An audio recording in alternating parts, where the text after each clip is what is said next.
90일 성경 통독 제11차 레위기 17장에서 27장입니다.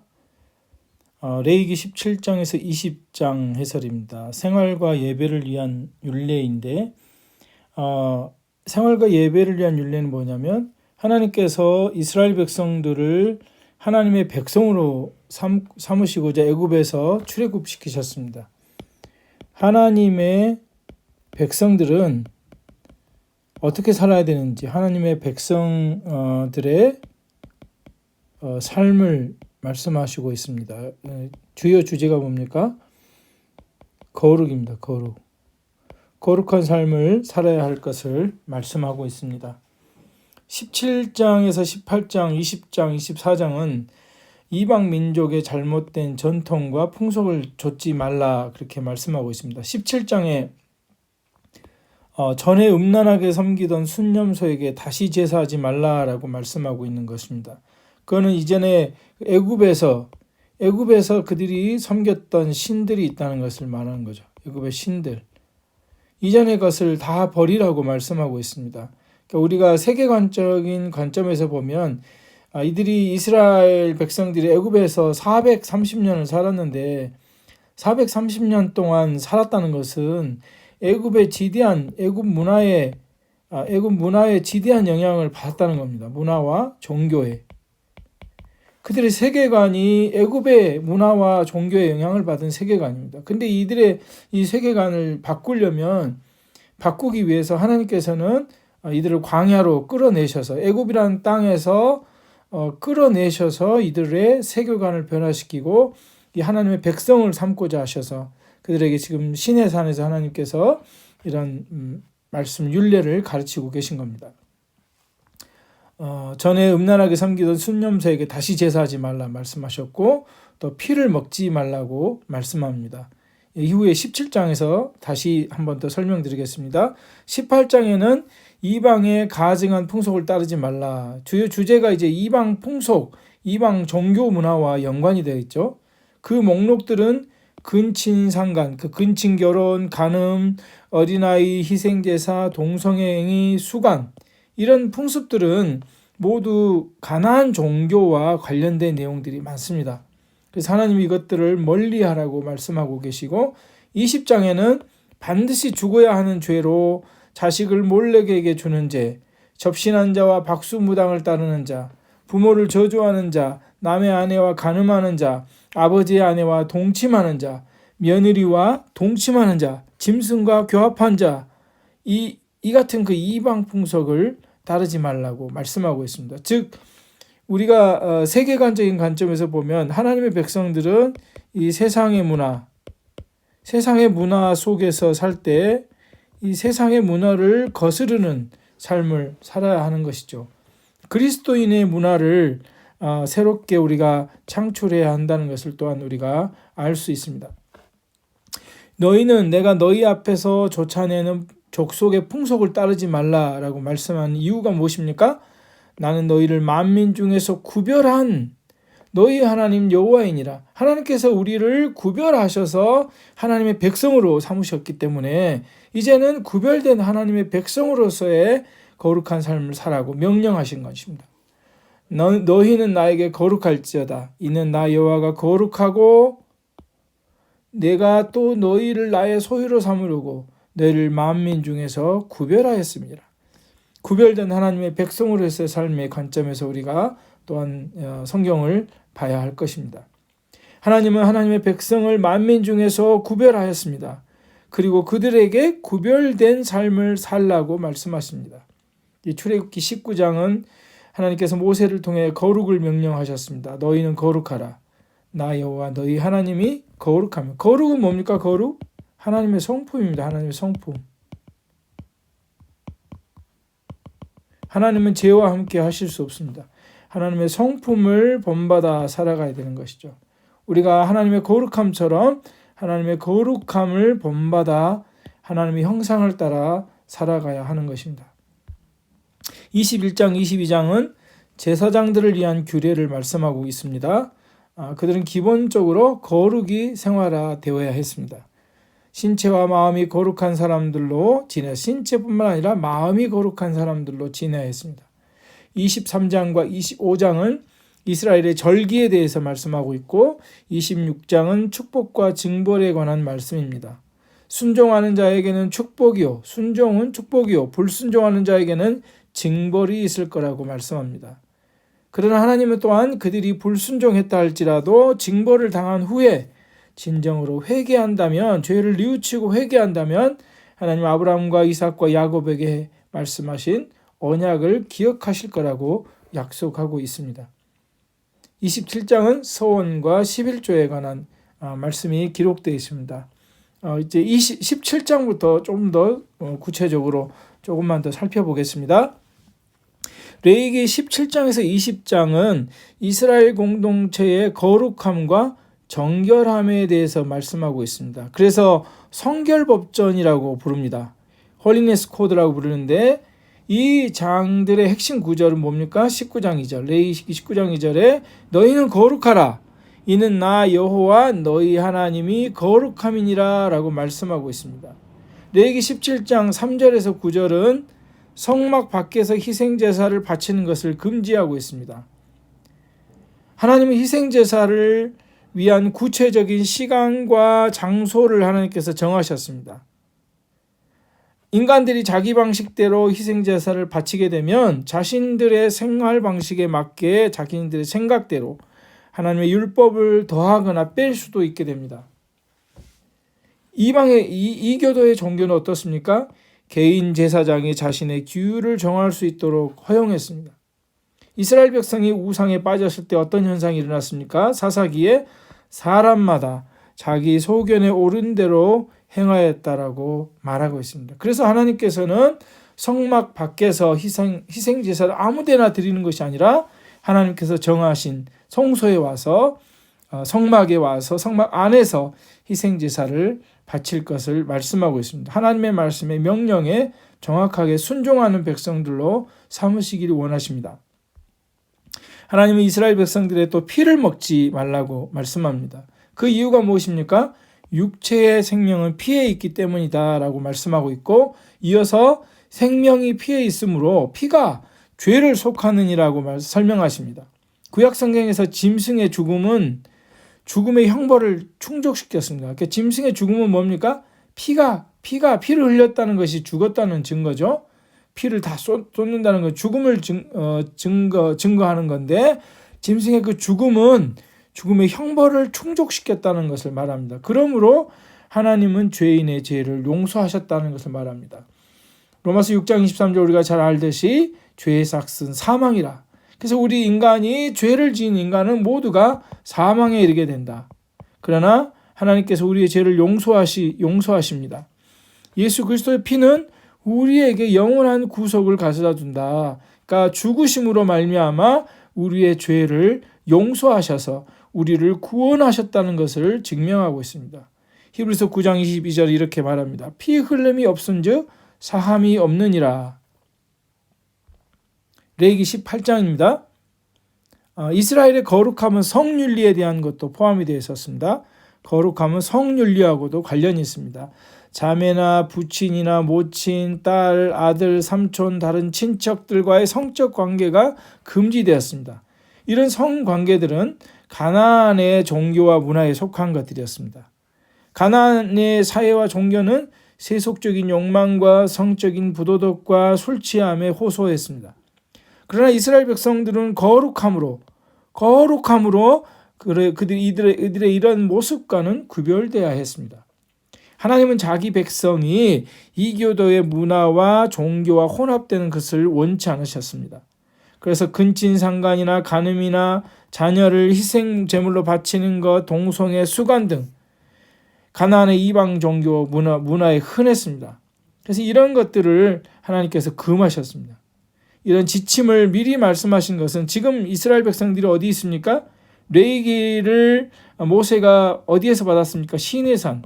지금 시내산에서 가나안에 도착하기 전에 시내산에서 하나님께서 미리 주신 것은 이들이 가나안에서 직면하게 될 구체적인 유혹들에 대해서 경고하고 있는 것이기도 합니다. 하나님의 백성은 하나님은 자기 백성이 하나님의 성품을 닮아 구별될 것을 원하십니다. 이 하나님 나라의 회복은 어떻게 이루어집니까? 하나님의 통치에 복종하는 자들, 하나님의 통치에 복종하는 자들을 통해서 이루어지고, 그리고 하나님의 통치에 복종하는 자들은 어떤 모습으로 바뀝니까? 그들의 하나님의 형상이 회복이 되는 거죠. 하나님의 형상이 회복이 되는 거죠. 에덴 동산에서 아담과 하와의 죄로 인해서 인간에게서 하나님의 형상이 파괴가 되었습니다. 그러나 하나님의 성품을 닮아 구별된 삶을 사는 것은 하나님의 형상이 회복되어지는 것을 또한 의미하고 있습니다. 레위기 19장입니다. 너희는 거룩하라. 이는 나 여호와 너희 하나님이 거룩함이니라. 레위기 18장에서 27장의 요약과 같은 말씀으로서 율법을 거룩함이라는 핵심 내용으로 설명하고 있습니다. 이스라엘의 거룩함은 그들의 생활 방식이 되어야 합니다. 하나님의 백성들은 하나님의 통치와 규율 아래에 살아가야 합니다. 자기 생각대로, 자기 방식대로가 아닙니다. 이전에 내가 내 삶의 주인이요 왕에서 이제는 누가 주인이요 왕이십니까? 하나님께서 내 삶의 주인이시고 왕 되시는 삶을 살아야 하는 것이요. 이 하나님의 통치가 회복되는 것입니다. 이전에 아담과 하와가 어땠습니까? 내가 내 삶의 주인이요 왕이 되려고 했습니다. 하나님과 같이 되려고 했습니다. 하나님과 같이 되려고 해서 죄를 짓고 파멸에 이르게 됩니다. 그러나 이제 어떻습니까? 하나님의 백성들은 하나님의 통치와 규율 안에 살아가는 것입니다. 자기 생각대로, 자기 방식대로가 아니라는 것이죠. 19장에는 십계명과 유사한 구문들이 나옵니다. 부모를 공경하는 것, 3절에 안식일 준수하는 것, 그리고 이웃을 자기 자신처럼 사랑하는 것. 이러한 규율은 이스라엘 공동체의 성결에 기여했습니다. 이스라엘 공동체가 나 한 사람뿐만 아니라 모든 이스라엘 공동체, 그러니까 오늘날 교회에서도 나 혼자만 거룩한 것이 아니라 교회 공동체가 모두가 다 성결해야 하는 것이죠. 그리고 가난한 사람과 외국인과 나그네를 보호하도록 하셨습니다. 하나님 우리에게 하나님 사랑과 이웃 사랑을 명하셨습니다. 예수님은 우리에게 하나님 사랑과 이웃 사랑을 명하셨습니다. 하나님의 백성들은 세상의 규율이 아니라 하나님의 법에 따라 순종하며 살아야 합니다. 또 구별되어야 합니다. 하나님 나라의 시민으로서 하나님의 백성은 어떻게 살아야 되는지를 레위기 19장은 정확하게 설명하고 있습니다. 피를 먹지 말라는 명령이 있는데 이것은 이방의 주술과 점술에 사용된 제사법이었습니다. 피를 먹음으로써 죽은 자와 소통하는 그런 강령술의 일종이었습니다. 그렇기 때문에 이런 이방의 우상과 연결된 우상 숭배와 이방 신을 섬기는 것과 연결된 이 피를 먹지 말라는 것과 또한 부합하는 설명입니다. 또한 점을 치지 말며 술법을 행하지 말라고 말씀하십니다. 신접한 자와 박수를 믿지 말라고 말씀하십니다. 오직 하나님을 신뢰하고 하나님을 믿는 것이 하나님의 백성들이 행하여야 할 일입니다. 오늘날 어떻습니까? 많은 사람들이 점을 치고 그 점 치는 자, 신접한 자, 그런 무당들을 믿고 있는 그런 사람들이 얼마나 지금 많이 판치고 있습니까? 그거는 우리 들으려고 하지도 말아야 합니다. 오직 우리는 하나님의 말씀을 읽고 말씀을 신뢰하는 백성으로, 말씀에 복종하는 백성으로 살아야 하는 것이죠. 레위기 20장입니다. 하나님은 이스라엘 백성을 오직 하나님만 섬기며 하나님께 순종하는 백성으로 부르셨습니다. 그들이 다른 신을 섬기거나 이방 풍속을 따르는 것은 반역에 속합니다. 자신들의 자녀를 몰렉에게 주는 자들은 내 성소를 더럽히고 내 성호를 욕되게 한다고 말씀하셨습니다. 이 몰렉에게 자녀를 희생으로 주는 것은 어떤 의미가 있냐면요. 이방 신들을 섬기는 자들에게 있어서 자녀를 희생 제물로 바치는 행위는 신에 대한 최고의 경배 행위에 속했습니다. 그런데 하나님은 어떻습니까? 혼합주의를 멸시하십니다. 이방신을 섬기는 것, 자기 자녀를 희생으로 드려서 신에 대해 최고의 경배하는 행위에 속했다 보면 어떻게 보면 신을 잘 섬기는 그런 내용일 수 있지만 하나님은 혼합주의를 멸시하십니다. 하나님의 뜻대로 행하지 않는 어떤 것은 하나님의 영광을 가리우는 반역이 되는 것입니다. 너희는 나에게 거룩할지어다.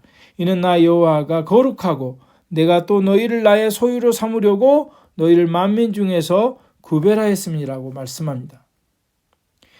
이스라엘은 이방 민족과 그들의 종교와 문화와 구별되어야 했습니다. 구별된 하나님 나라의 백성으로의 관점으로 우리가 성경을 보는 것이죠.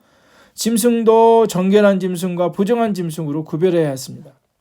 이방 종교의 음행과 동성연애나 수간과 같은 죄는 죽음에 이르는 범죄였습니다. 이스라엘 백성들은 하나님의 거룩한 성품을 본받아 순종하며 살아야 했습니다. 하나님이 이스라엘 백성들에게 너희를 구별하였음이라고 구별된 삶을 살 것을 말씀하고 있습니다. 오늘날 그리스도인들도 마찬가지입니다. 오늘날 그리스도인들은 하나님 나라의 하나님의 백성으로서 하나님의 거룩한 성품을 본받아 순종하는 삶을 살아야 하는 것입니다. 21장입니다. 제사장들은 21장, 22장 제사장의 구별에 대해서 얘기하고 있습니다. 제사장들은 특히 하나님의 거룩하심을 나타내기 때문에 특별한 책임이 따릅니다. 그래서 그들은 매춘부나 이혼녀, 부정한 여자와 결혼하지 말아야 하며 성막을 봉사하는 자들로서 철저하게 성결과 정교를 유지해야 했습니다. 또한 흠이나 결점을 가진 사람들을 제사장으로 섬길 수 없었습니다. 대제사장은 어떤 제사장보다 더 거룩함이 요구되었습니다. 아버지나 어머니의 죽음에도 성소를 떠나지 말아야 했습니다. 왜냐하면 그 시체를 만지거나 하면 부정하게 되기 때문입니다. 처녀와 결혼해야만 했습니다. 성결해야 했습니다. 순결해야 했습니다. 그만큼 거룩하신 하나님 앞에서 제사장은 성결과 순결을 지켜야 했습니다. 오늘날 그리스도인들도 왕같은 제사장이요. 우리는 하나님의 제사장이라고 하잖아요. 왕같은 제사장이요. 우리도 마찬가지로 성결과 정결을 지켜야 하는 것이죠. 레위기 22장입니다. 제사장들은 성막에서 여호와를 섬기는 직무를 수행했습니다. 그래서 부정함을 입거나 그것을 씻어내는 일에 더 큰 주의를 기울여야 했습니다. 그들은 성막이나 성물을 더럽히는 일을 어떻게든 피해야 했습니다. 제사장은 스스로 자신을 거룩하게 함으로 온 백성이 오직 거룩하신 하나님께 나아가 경배하도록 돕는 일에 헌신해야 했습니다. 그러나 애굽의 제사장들은 어떻습니까? 애굽의 제사장들은 정치에 관심을 가졌고 그들은 자신의 직분을 권력을 얻기 위한 수단으로 여겼고 재물을 얻기 위한 욕심의 수단으로 사용되었습니다. 그러나 이스라엘의 제사장들은 어떻습니까? 애굽의 제사장들과는 달리 땅을 소유할 수 없었습니다. 다른 사람의 돈을 빼앗는 것이 허용되지 않았습니다.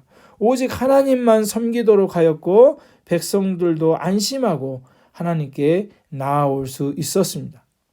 제사장들은 온 백성이 거룩하신 하나님께 순종하여 모든 것을 하나님의 영광을 위해 살도록 돕는 책임이 있습니다. 너희는 내 성호를 속되게 하지 말라. 나는 이스라엘 자손 중에 거룩하게 함을 받을 것이니라. 나는 너희를 거룩하게 하는 여호와요 너희의 하나님이 되려고 너희를 애굽 땅에서 인도하여 낸 자니 나는 여호와니라. 이스라엘 백성들의 삶의 모습을 통해서 하나님 나라 백성의 삶의 모형을 보여주고 있습니다. 오늘날 그리스도인인 하나님의 백성들은 하나님께 순종하며 무엇보다 하나님의 영광을 드러내는 삶을 살아야 합니다. 내가 아무리 좋은 일을 했더라 할지라도 내가 하나님의 일을 하는 사역자들 이걸 조심해야 되는데 하나님의 영광을 내가 얻으려고 하면 안 됩니다. 하나님의 영광을 가로채는 일은 하나님께 온전한 영광을 드리지 못합니다. 하나님께만 영광이 되고 내가 영광 받는 일을 삼가해야 합니다. 그래서 우리가 신약성경에 보면 세례 요한을 보지 않습니까? 세례 요한 나는 그의 신들매 풀기도 감당하지 못하겠다고.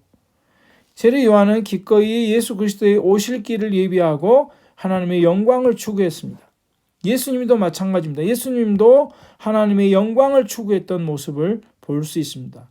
아버지의 내 뜻대로 마옵시고 아버지의 뜻대로 하옵소서. 결국은 하나님의 영광을 추구하는 삶을 살았습니다. 오늘 그리스도인들도 하나님의 영광은 드러나는 삶이 되어야 할 것입니다. 제사장들은 무엇보다도 하나님의 영광을 추구하는 일에 집중해야 할 것입니다. 레위기 23장입니다. 하나님의 이스라엘 백성들에게 절기를 지키도록 하셨는데 이 절기들은 성회는 뭡니까? 거룩한 모임이죠. 성회로 거룩함이 강조되었습니다. 이 날들은 여호와께 구별된 것이고 또 누가 정했습니까? 사람이 만든 날이 아니죠. 여호와께서 지정하셨습니다.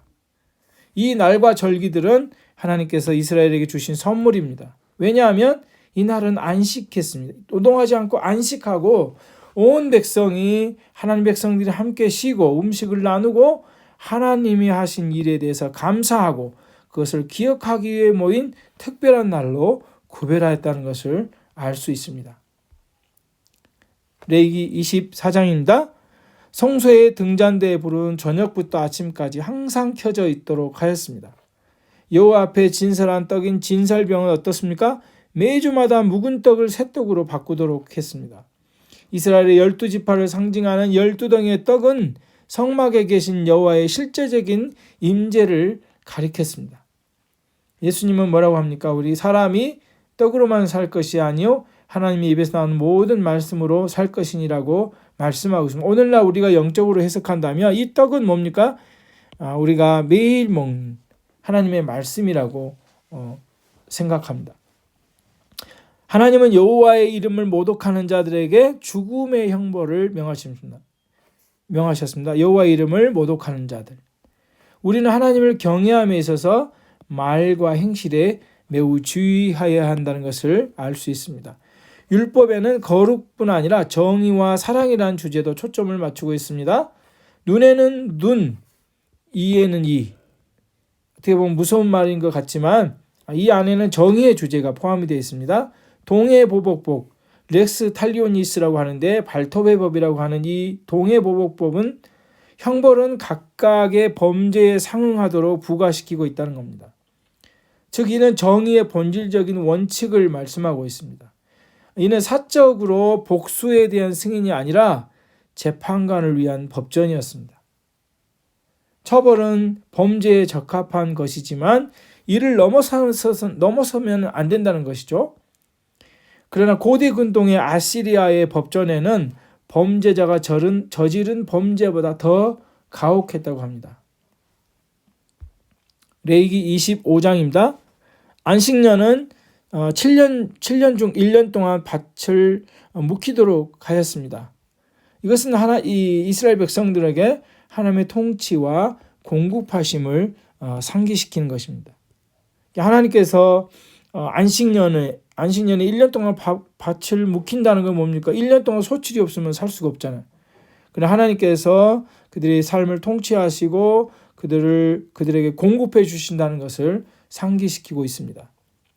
우리가 이스라엘 백성들이 만나를 먹을 때 안식일에는 만나를 거두러 가면 안 되잖아요.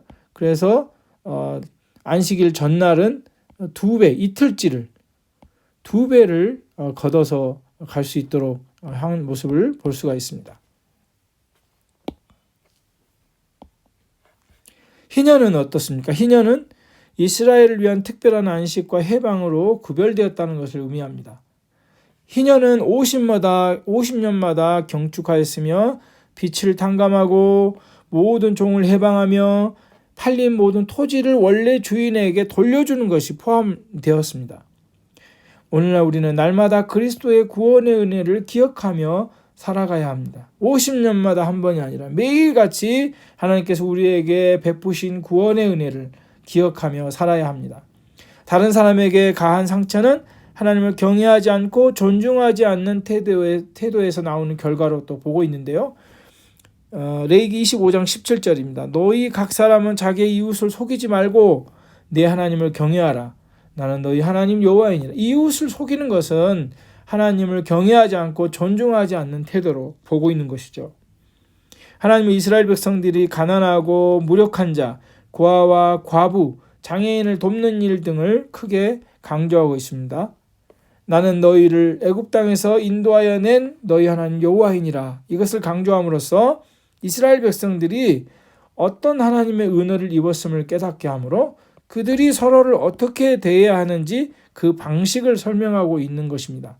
그러니까 내가 너희를 애굽의 그 노예에서 그 압제에서 너희를 이끌어냈고 너희를 구속했다는 것이죠. 그래서 하나님의 은혜를 우리가 어떻게 입었는지 깨달음으로써 우리가 또한 타인에게 어떻게 대해야 하는지를 그 방식을 설명하고 있는 것입니다.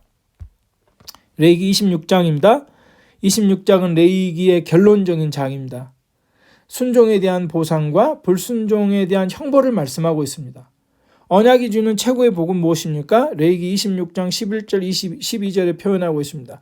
내가 내 성막을 너희 중에 세우리니 내 마음이 너희를 싫어하지 아니할 것이며 나는 너희 중에서 행하여 너희 하나님이 되고 너희는 내 백성이 될 것입니다. 만일 이스라엘이 순종한다면 하나님이 그들 가운데 거하시고 에덴 동산에서 아담과 하와가 함께 하신 것처럼 매일 그들과 함께 하실 것입니다. 이스라엘 백성들은 하나님의 백성이 되고 하나님은 그들의 하나님이 되기 때문에 하나님이 이스라엘의 모든 필요를 충족시키실 것이라는 그런 축복을 얘기하고 있습니다. 이스라엘 백성은 하나님께 순종하며 그 명령을 실행하면 언약의 복을 경험하게 될 것입니다. 그러나 불순종하게 되면 어떻습니까?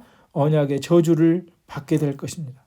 즉 레위기 26장 1절에서 13절보다 26장 14절에서 39절 저주를 축복보다 2배를 더해서 말씀하고 있는 것을 보면 그만큼 하나님께서는 이스라엘 백성들이 저주를 선택하는 것이 아니라 축복의 길을 선택할 것을 말씀하고 있는 것입니다. 만일 이스라엘이 자신들의 죄를 회개하고 자신을 겸손히 낮춘다면 하나님은 아브라함과 이삭과 야곱에게 하신 언약을 기억하시고 26장입니다. 기억하시고 그들에게 자비를 베푸실 것을 약속하고 있습니다. 하나님은 자기 백성의 왕이 되시기를 원하시며 그들과 함께 거하시기를 원하시는 하나님의 마음을 우리가 볼 수 있습니다. 27장입니다. 레위기 27장은 서원과 서원제, 자원제, 처음 난 가축, 여호와께 온전히 드려진 예물, 그리고 11조의 성별과 속량에 관한 규정들을 기록하고 있습니다. 레위기 전체를 정리하면 레위기는 거룩하신 하나님이 우리의 주인이 되시고 왕이 되심을 우리가 인정하고 하나님의 주인 되심을 인정하며 살아가는 우리의 삶이 어떠해야 함을 설명하고 있는 것입니다. 여호와는 속죄 없이 자기 백성 가운데 거하실 수가 없으십니다. 인간은 죄로 오염되었고 하나님의 임재 안에 머물기 위해서는 정결하게 되어야 합니다. 레위기는 짐승의 제사를 통해서 인간의 죄를 용서하시는 수단을 제공하고 있습니다. 이는 예수 그리스도가 모든 인류의 죄를 용서하시기 위해 구원은 하나님께 속한 것이다.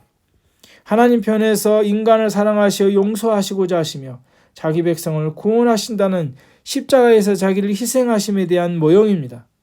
이제 죄 용서는 짐승 제사가 아닌 십자가에서 죽으시고 부활하신 예수 그리스도를 통해서 실현되었습니다. 여호와의 주 되심 아래 사는 성도들은 거룩한 삶을 살아야 합니다. 그래서 레위기를 전체를 정리하자면 하나님 나라의 하나님의 백성들은 어때야 합니까? 하나님의 백성들은 거룩한 삶을 살아야 하고 구별된 삶을 살아야 함을 보여주고 있습니다. 이스라엘 절기에 대해서 읽음으로써 설명하겠습니다. 무교절 6월절. 6월절은 1월 14일에 이르죠. 출애굽기 12장 13절에 설명하고 있고 애굽으로부터의 해방을 기념합니다. 문설주에 양의 피를 바르고 무교봉을 먹습니다. 그러니까 10번째 재앙에서 어떻습니까? 장자의 죽음 때 이스라엘 백성들이 구원을 받죠. 그래서 그 구원의 은혜를 경험하며 구원의 은혜를 기념하며 드리는 절기입니다. 오순절 77절이라고 합니다. 그러니까 6월절이 있고 7주 6월절 7주 후에 드리는 날이죠. 3월 6일 민수기 28장 26절 매년의 수확을 경축하였고 시내의 산에서 율법을 받음을 기념하며 출애굽기를 읽습니다. 나팔절 7월 1일 나팔을 불어 기념하는 날 양의 뿔 나팔을 불며 꿀빵을 먹습니다. 속죄일 민족의 죄를 속죄하기 위한 날이고 7월 10일에 드렸습니다.